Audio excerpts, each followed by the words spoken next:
TVM. TVM delivers breaking stories, global headlines, and the moments that matter. From exciting sports action to exclusive local events, we keep you connected. Celebrate our culture, people, and voices with powerful documentaries and inspiring stories. Experience premium entertainment, from trending music to urban lifestyle and beyond. Grow your spirit with life-changing messages and uplifting perspectives.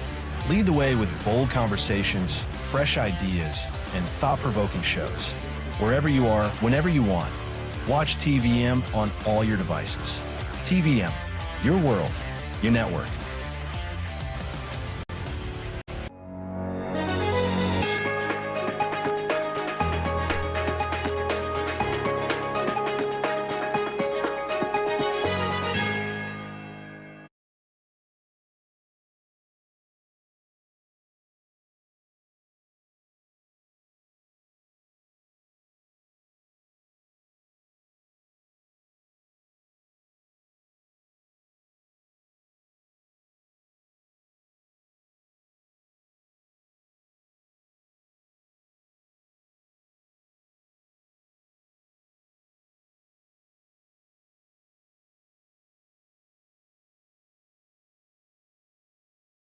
Up from around 40% after earlier tariff expansions. The Federation is urging the European Union to renegotiate the tariff deal to protect manufacturers and avoid disruptions to transatlantic trade.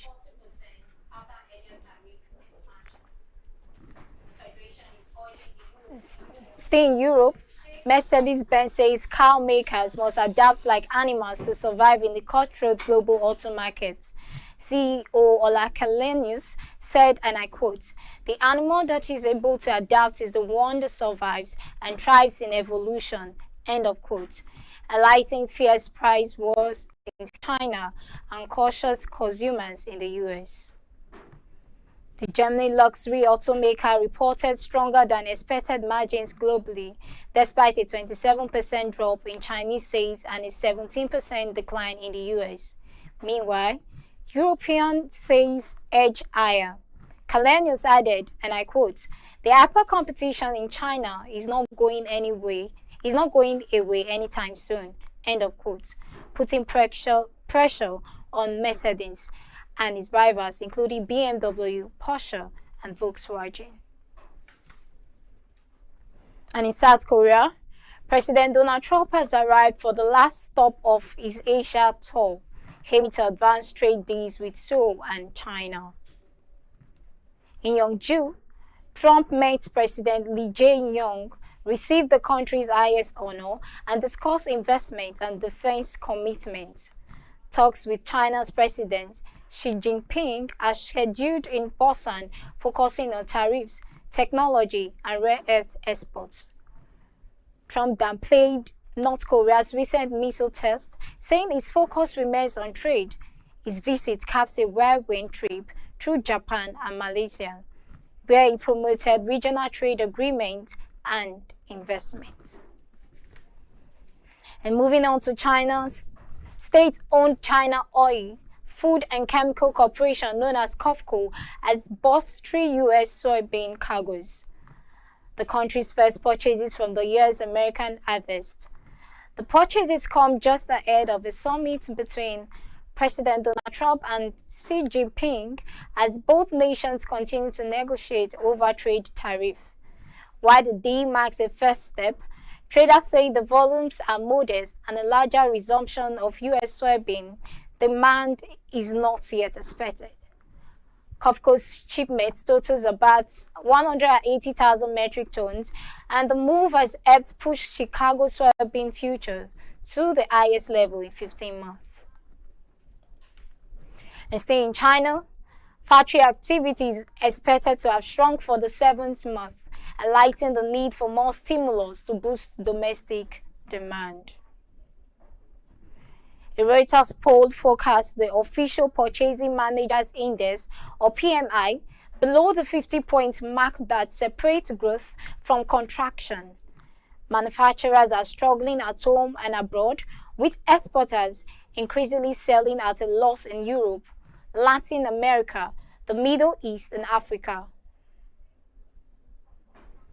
And in the United States, big oil is kicking off earnings season with major players like Shell, Total Energies, ExxonMobil, and Chevron reporting third quarter results.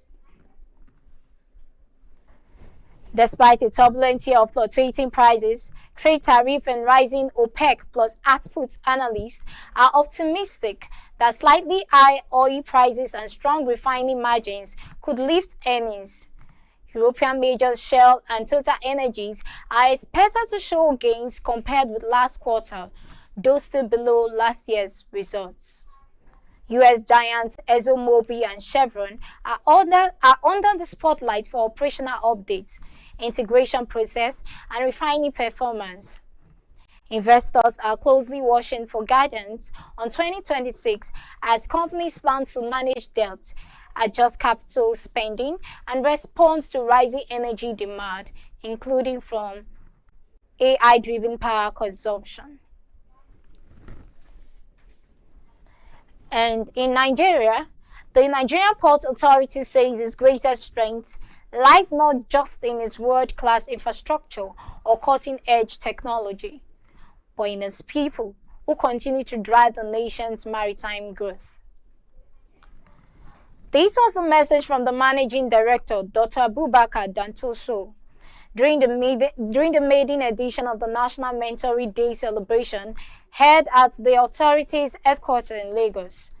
Dr. Dantoso, represented by the Executive Director of Finance and Administration, Vivian Richard Edet, described the event as a milestone in nurturing future leaders, promoting knowledge transfer, and building a culture of continuous learning within the organization.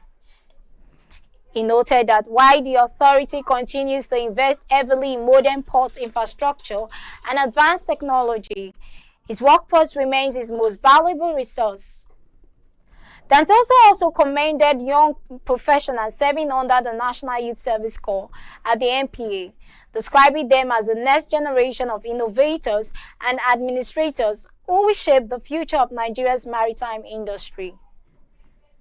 National Mentoring Day, established in 2014 and celebrated globally every October 27th, encourages individuals and organizations to embrace mentorship as a means of reducing inequality and promoting inclusion, values that align with the United Nations Sustainable Development Goals. We'll go for a quick break, and when we return, more stories from TVM's Business Updates. At DSAG Engineering and Services, we anticipate, manage, and deliver. Since 2000, we have been a leading EPC company, ensuring customer satisfaction through quality service and timely delivery. With integrity, proficiency, and innovation at our core, we provide world-class solutions tailored to your needs. From engineering designs and construction to procurement, manpower outsourcing, and maritime supplies, DSAG delivers excellence. Partner with us today. Visit www.dsag.net or call +23 4807 254 8724. DSAG Engineering and Services, and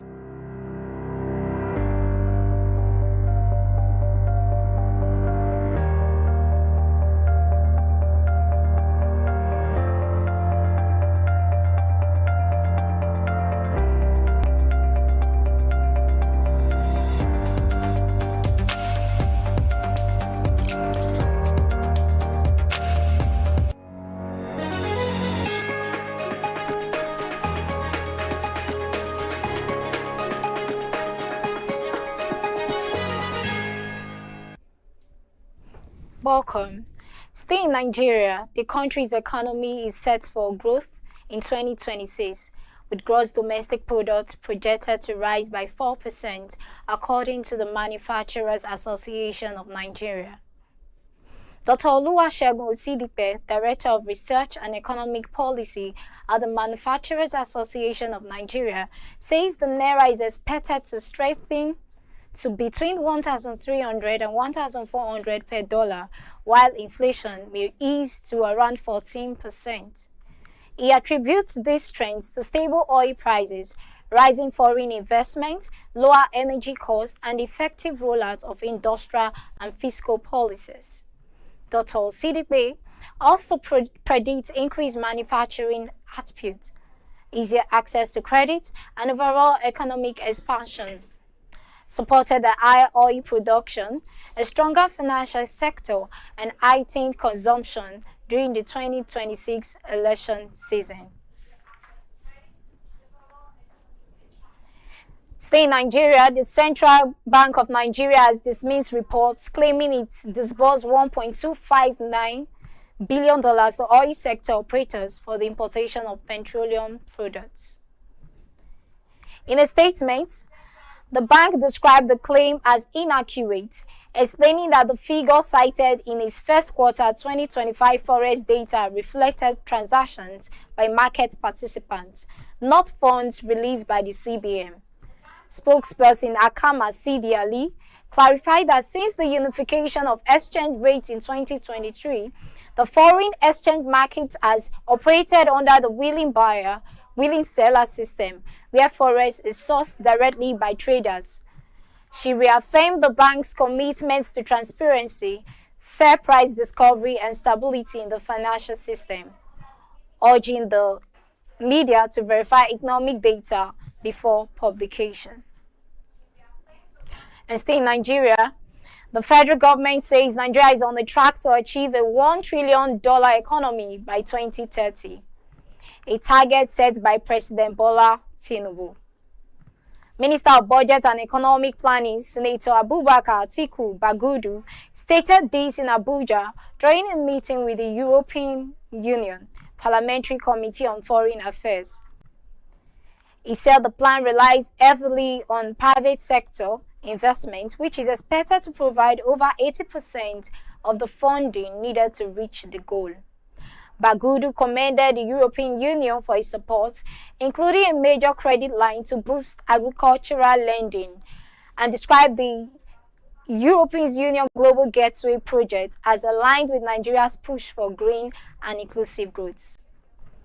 The EU delegation, led by David McAllister, reaffirmed its commitment to deepening cooperation with Nigeria in clean energy and industrial development. The federal government is introducing a policy requiring electricity distribution companies, or DISCOs, to meet a minimal capital adequacy before renewing their licenses. Minister of Power, Chief Adebayo Adelabu, announced this at the Nigeria Energy Week 2025 in Lagos, saying the move will strengthen the financial health of utilities strongly with debt and undercapitalization. He noted that prior to recent reforms, Nigerians spent about 15 trillion naira yearly on fuel to power generators, but the administration is improving electricity supply. Adelabu also confirmed contract for Phase 1 of the Presidential Power Initiative, which aims to add 7,000 megawatts to the national grid, and highlighted the government's efforts to deploy over 1 million meters by 2025. The minister urged private investors to tap into over 10 gigawatts of stranded generation capacity, emphasizing that the Nigerian power sector is now open and ready for business.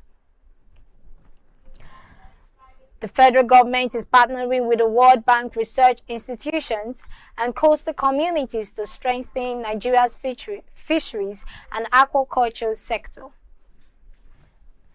Minister of Marine and Blue Economy, Adegboyega Oyetola, said efforts include improving fish processing, cold chain systems, hatcheries, and access to finance for farmers. He stressed the importance of seafood for both economic growth and national food security, while pushing reforms to streamline imports, exports, and regulatory compliance. The Norwegian ambassador, Sylvain Berra, urged zero import duty on stockfish heads to make fish more affordable, highlighting Nigeria as a key market. Oyetola reaffirmed the ministry's commitment to building a sustainable, inclusive value chain that creates jobs and strengthens the blue economy. Stay Nigeria, the Federal Inland Revenue Service, FIRS, has reported a successful edition of its Emerging Taxpayers Tax Clinic in Abuja. The event focused on simplifying tax administration, improving service delivery, and building trust between taxpayers and government agencies. Participants received guidance on registration, filing, dispute resolution, and incentives under Nigeria's new tax framework. Key partners including the FCT Internal Revenue Service, Corporate Affairs Commission, and the Joint Tax Board were present, along with professional bodies like ICANN, CITN, and MBA, offering hands-on support to attendees. FIRS says the clinic, part of a nationwide effort to modernize tax administration and promote voluntary compliance, has strengthened the country's tax ecosystem and fostered a more technology-driven, inclusive tax culture. And finally, the Minister of Housing and Urban Development, Ahmed Musa Dangiwa, has raised concerns over the slow adoption of Nigeria's urban and regional planning law, over 30 years after its enactment. Speaking at a national colloquium in Abuja, he noted that only 2 states, including Katsina, have implemented the law, a situation he says has contributed to uncoordinated urban growth and informal settlement. The minister stressed that the law provides a comprehensive framework for land use and physical development, but weak institutional capacity, limited manpower, and poor public awareness have hindered progress. Dangiwa highlighted that under President Tinubu's Renewed Hope agenda, the ministry is committed to modernizing and enforcing the law nationwide. He also cited the Renewed Hope housing program as a practical example of sustainable, well-planned urban development. He urged state governments, professional bodies, and development partners to collaborate in repositioning urban planning as a tool for economic growth, social equity, and environmental sustainability. And that's all from TVM's Metro Updates. I am Ogemoyi Osafame Juliet. Watch us on the go on TVM's app, follow us and interact with our social media pages, like, subscribe, and share. Remember, your environment is a part of you. Do keep it